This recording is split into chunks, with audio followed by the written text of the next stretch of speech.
বিনিয়োগ বন্ধু চ্যানেলে আপনাদের সকলকে স্বাগত জানিয়ে শুরু করছি আজকের বিষয়ে আমি এনএসসি ইন্ডেক্স সম্পর্কে আলোচনা করব।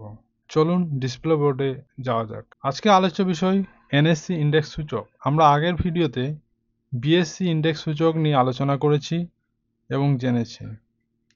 এনএসসি ইন্ডেক্স সূচক সম্পর্কে আমরা এনএসসি সম্পর্কে আগে জেনেছি।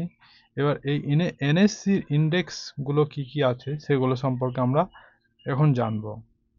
ভারতের প্রধান শেয়ার বাজার যেখানে 1992 সালে প্রতিষ্ঠিত হয় এবং 1994 সালে আনুষ্ঠানিকভাবে কাজ শুরু হয় এই এনএসসির যে ইন্ডেক্সগুলো আছে তার মধ্যে গুরুত্বপূর্ণ হলো নিফটি 50 ইন্ডেক্স। এই নিফটি 50 ইন্ডেক্স ভারতের সবচেয়ে বৃহত্তম এবং কার্যকারী প্রথম 50টা যে কোম্পানি আছে সেই কোম্পানিগুলোর নির্দেশক হিসাবে নিফটি 50 ইন্ডেক্স কাজ করে। অর্থাৎ নিফটি 50 ইন্ডেক্সকে দেখলে এই 50টা স্টকসের পারফরম্যান্স বোঝা যায়।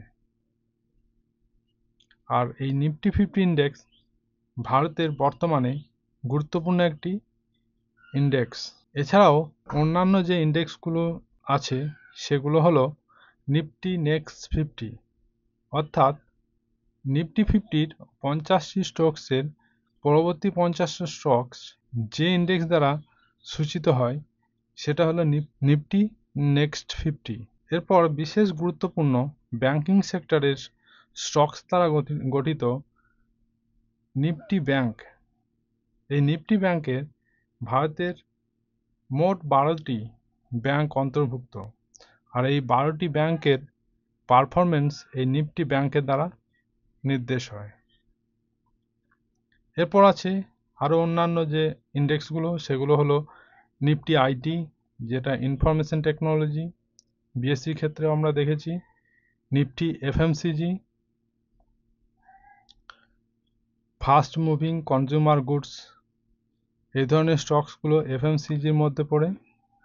নিফটি ফার্মা, নিফটি অটো, এই সমস্ত বিভিন্ন সেক্টরে ভাগ করা হয়েছে এবং প্রত্যেকটা সেক্টরেই একটা করে ইন্ডেক্স দেওয়া হয়েছে, যে ইন্ডেক্স দ্বারা ওই সেক্টরের যে স্টকস আছে সেই স্টকসগুলো সম্পর্কে ধারণা পাওয়া যায়। আশা করি আমি এনএসসি ইন্ডেক্সগুলি সম্পর্কে বোঝাতে পারলাম। ভিডিওটা যদি ভালো লেগে থাকে তাহলে অবশ্যই কমেন্ট করবেন আর আমার এই চ্যানেলটিকে সাবস্ক্রাইব করে নেবেন, যাতে পরবর্তী ভিডিওটা দেওয়ার সাথে সাথে আপনারা নোটিফিকেশন পেয়ে যান। আজকের মতো এখানেই শেষ করলাম। সকলে ভালো থাকবেন, সুস্থ থাকবেন। Thank you.